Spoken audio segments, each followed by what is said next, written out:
G'day to all my friends and family, and welcome to Jim's 5am Club. I'm down here at the Woolwich Wharf today.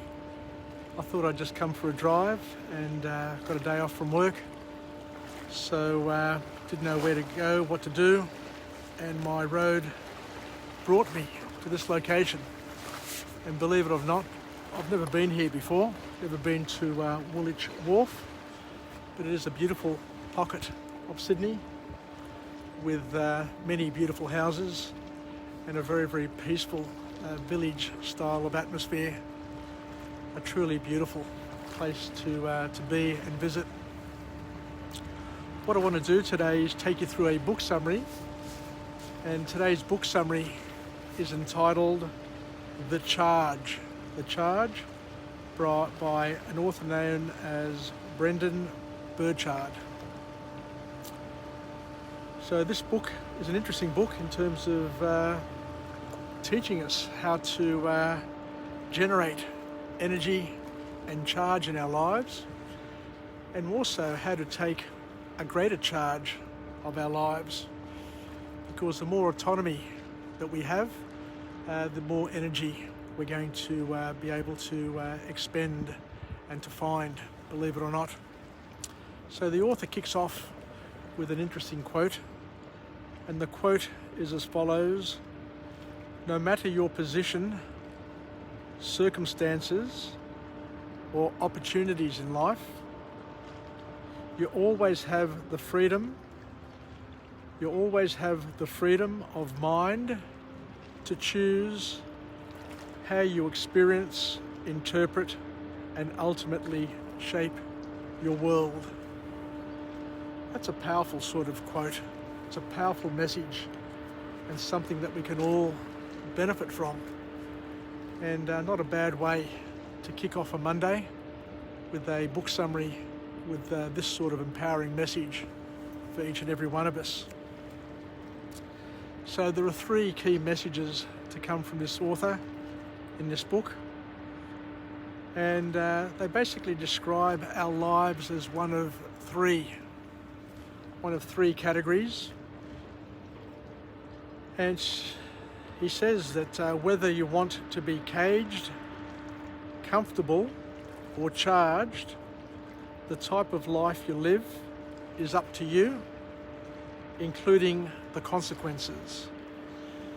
And I guess the important thing to come out of that first opening point is that at the end of the day, it's up to us whether or not we want to live like caged people, whether or not we want to be comfortable, or whether or not we want to be fully charged and free and autonomous, because it's up to each and every one of us to select and to drive the outcome that we want, knowing very well that regardless of what we do and how we go about it, regardless of or based on the selection that we take, will also include a number of consequences, both first, second, and third level consequences that will stay with us for our immediate future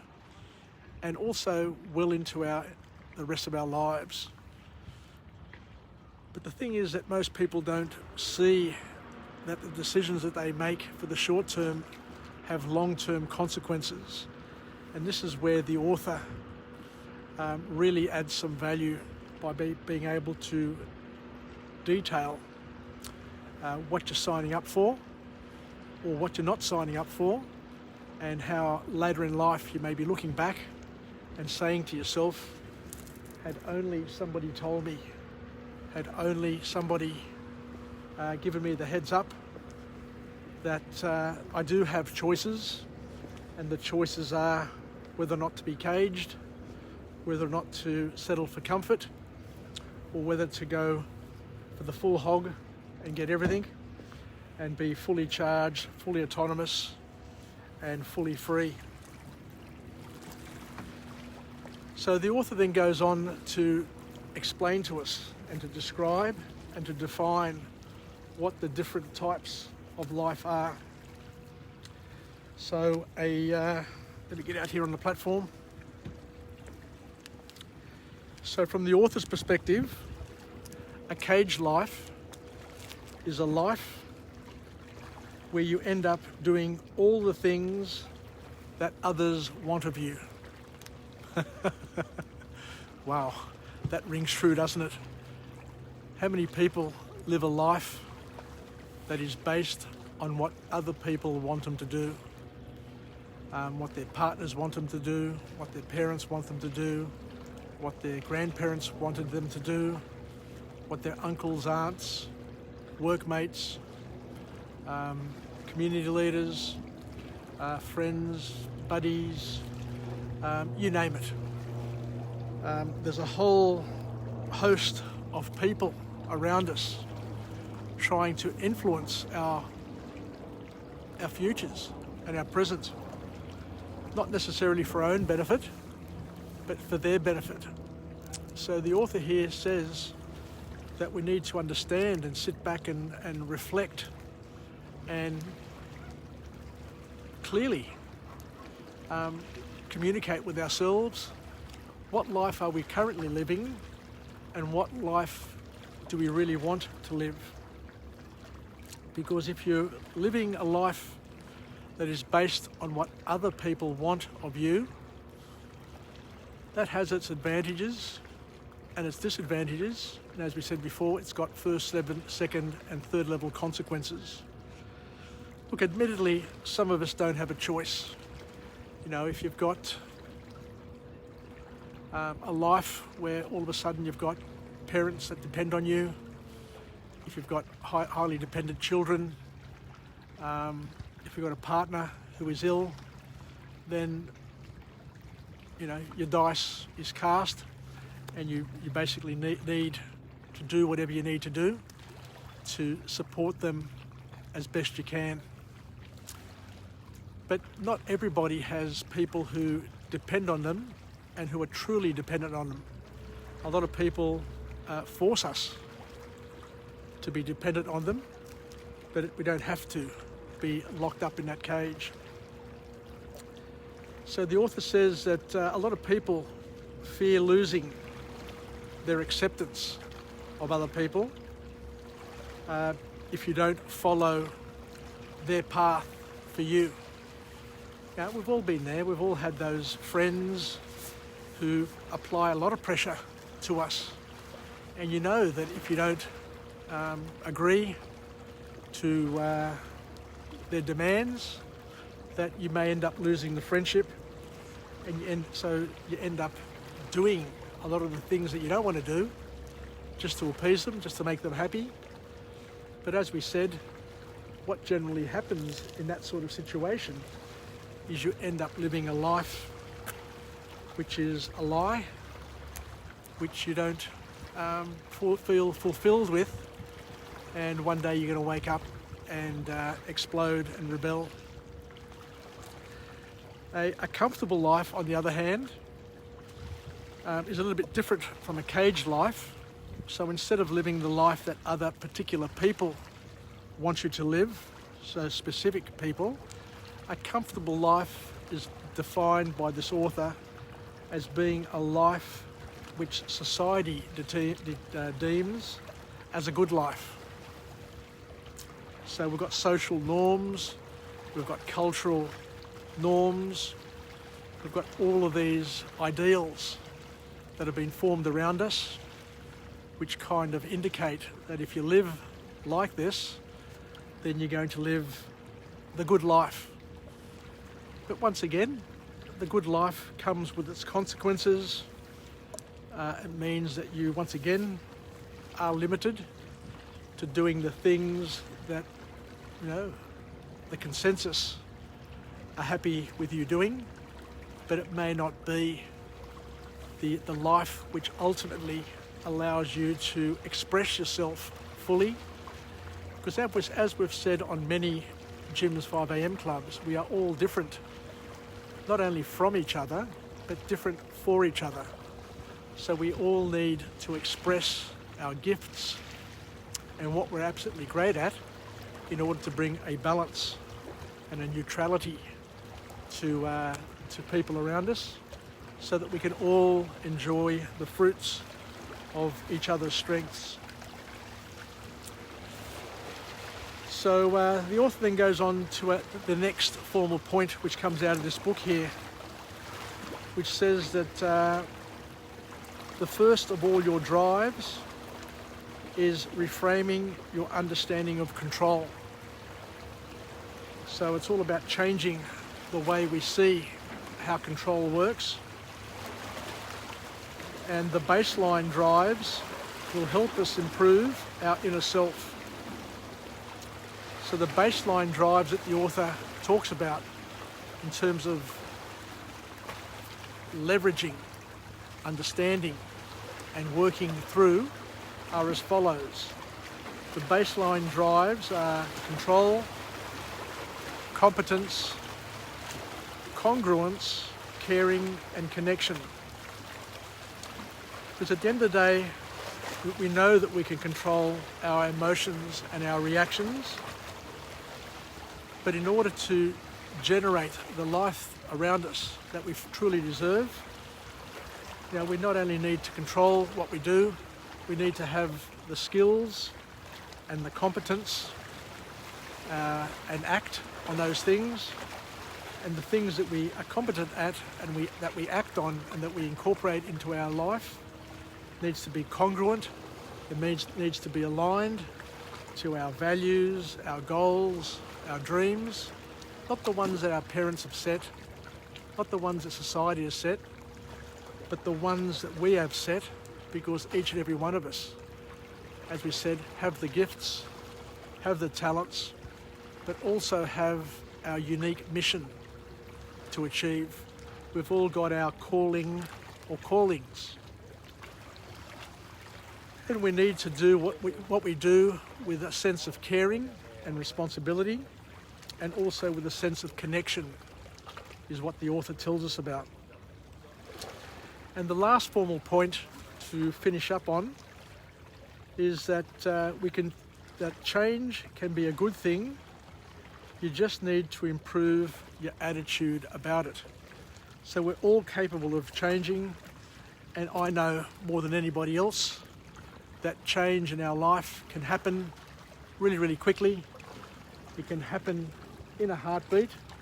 It can happen in an instant, and it doesn't take years and years of thinking about it and moaning about it to make the changes that you need to live the life that that fulfills you. So we all need to try and strive, I guess, is the call to action from this author, to live a fully charged life that frees us up and allows us liberty to do what we want, when we want, with who we want, for as long as we want, without being answerable to anybody, and not to be ashamed or afraid of making those decisions. So the author here says, in order to live a fully charged and free life, we need to consider the following. We need to consider and embrace the ability for us to change. And to change, we need to challenge the status quo and what's happening around us. Challenging it in a nice way, in an honest way, in a loving way, in order to find the truth in terms of what you're looking for, not what others are looking for, not what society has designed for you, but what you want yourself. We need to be creatively expressive. We need to be able to freely express ourselves in a creative way and feel comfortable doing it, and knowing that what we end up doing is going to be a contribution to ourselves, to our friends and families, to the people who we are connected with, the ones that we love and we care for, and that we're going to add to the consciousness, the group consciousness, as well as our consciousness, and be an example for others to live and to follow. But we all need to understand that transition is very, very hard because we get set in our ways and we get very, very comfortable living within our comfort zone bubble. But we need to try and live and push through that, is what the author is telling us. So transition is harder as we get older. And I see and I know that a lot of people in my age group, in their 50s and 60s, find it really, really hard to break free of the limitations that they've carried for many, many years. The expectations of their parents, their friends, their families, their communities. But at some point in time, you need to free yourself of those burdens and live a free life, and not to be dependent on other people's stroking and other people, patting you on the back all the time. And the reason why transition is harder as we get older is because we also live in the fear that we may end up losing what we already have. But the big lesson is, as we get older, is the bottom line is you're going to lose it anyway. We're going to lose our health, we're going to lose our friends, our relatives, because we're all growing at different rates. We've got different grades of growth and development. So sooner or later, we're going to find ourselves less and less connected to those around us. And I guess that's a natural part of growing up. And I guess it's probably God's way of also preparing us for our tomorrows. Because at some point in time, we're going to have to disconnect, from all people and connect with God. So part of that disconnection process could be part of each and every one of our paths. So I guess the lesson that I'm starting to learn in my life is not to battle it, not to fight it, but to accept it as a natural growth and a natural preparation for our next journey. So we also need to sit back and reflect, according to the author, and understand that there are a lot of potential gains that come from each change and from each stage of our lives that presents itself to us at differing times. So I guess we need to keep alert and to keep our finger on the pulse and to understand that we are in a constant journey and surrounded by constant change, and to understand that that's part of our lives, it's part of everybody's life.